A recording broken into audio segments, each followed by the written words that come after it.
Welcome to another episode of Ask the Supt. My name is Hannah Nixon. I'm from the Nash-Rocky Mount Early College High School, and I'm here today with the Assistant Superintendent for Curriculum and Instruction, Ms. Robin May. Thank you for being with us today. You're welcome. I'm excited about being here. Okay. Well, if you don't mind, I'd like to get right down to the questions. Okay. Okay. And the first thing we want to know is, what exactly are your responsibilities as Assistant Superintendent for Curriculum and Instruction? Okay.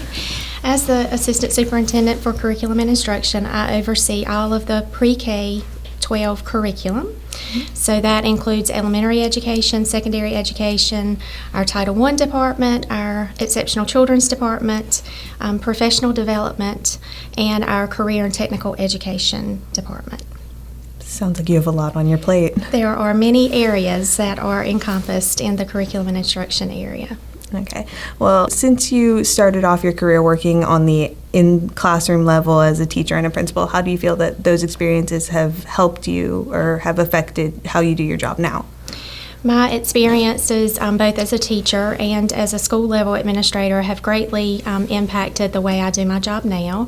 I was a middle school teacher and then became a middle school assistant principal and was a high school assistant principal and then went to an elementary school from there. So having that picture of what instruction looks like pre-K-12 as an administrator has really helped shape the work that I do now. I think it's very important as educators that we see that whole continuum and how things develop across the board.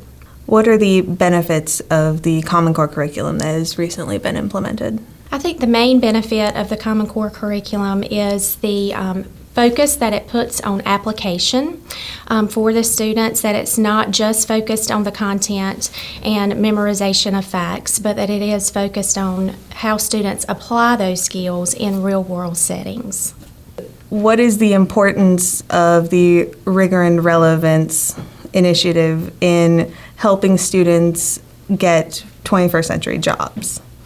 Well, the Rigor and Relevance framework for us as educators helps us, just kind of gives us a lens as we plan instruction for students, that we want to make sure that the level of instruction that we're providing for students is rigorous and that we're not just asking students to learn the content, but that we're asking them to apply and synthesize that information and apply it in both familiar and non-familiar situations so that you're actually internalizing that learning instead of just learning it short term.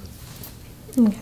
So it's about learning it long term and being able to apply it to your life after school rather than just to a test at the end of the year? Correct. Okay. We've heard recently that the district is trying to improve literacy. What steps are being taken on that front?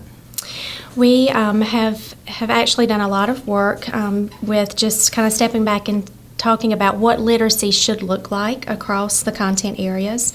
Within the literacy framework, we focused on speaking and writing and listening and thinking.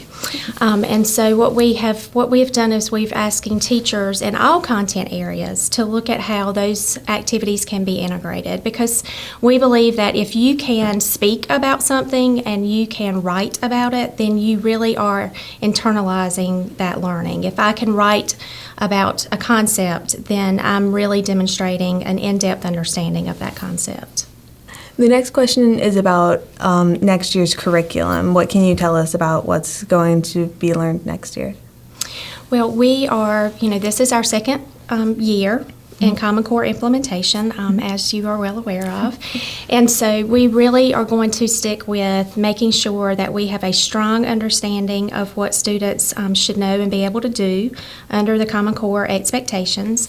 And we're going to continue that focus on literacy and really honing our skills on how we can integrate technology into the curriculum to really bring that relevance piece in and making sure that we are showing students how to apply the learning in an everyday situation. How has the one-to-one digital learning initiative affected your day-to-day job? Well, the iConnect initiative has directly impacted, I think, everyone in our district. I think what the iConnect initiative does is it puts all of us, regardless of how long we have been in this business, it puts us all in that stage as a learner again.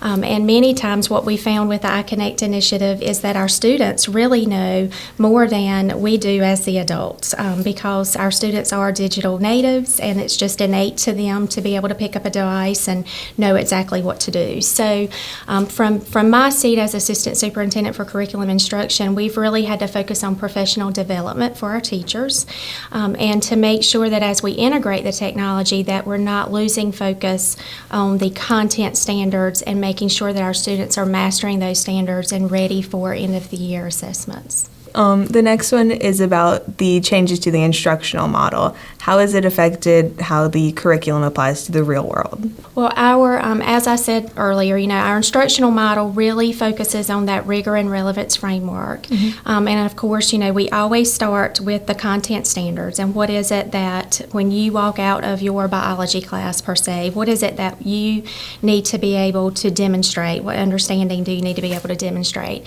And then we look for those connections to the real world, and how might you take that biology that you learn in 10th grade and use it down the road in a career. What changes with the implementation of Common Core have occurred? How has the school learning changed? Well, of course, one of the main things with the Common Core implementation is that some of the content and skills were moved around from different grade levels. So that was kind of the first hurdle that we had to tackle, was making sure that our teachers were aware of the standards and what was expected in each grade level. And I think, the next phase of that is making sure that we are teaching those standards to a rigorous level where you are, as a student, are going to be able to be successful on the assessments that are being given. Last year was the first time ever in educational history where all of the standards and all of the assessments changed at the same time. So we've really got to focus on making sure that we are clear in what the expectations are.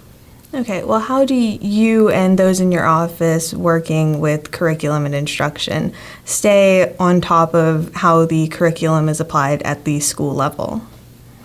We do a lot of school monitoring visits, and those are really the most impactful thing that we can do with our time, because we can sit in an office and think we know what's going on in your classroom, but we really need to spend some time in your classroom talking to the students, talking to the teachers, to assess really what our current reality is and what our needs are in terms of professional development to make sure that we are being successful. Okay, well, that's all we have time for today, so thank you for coming, and thanks everyone for watching.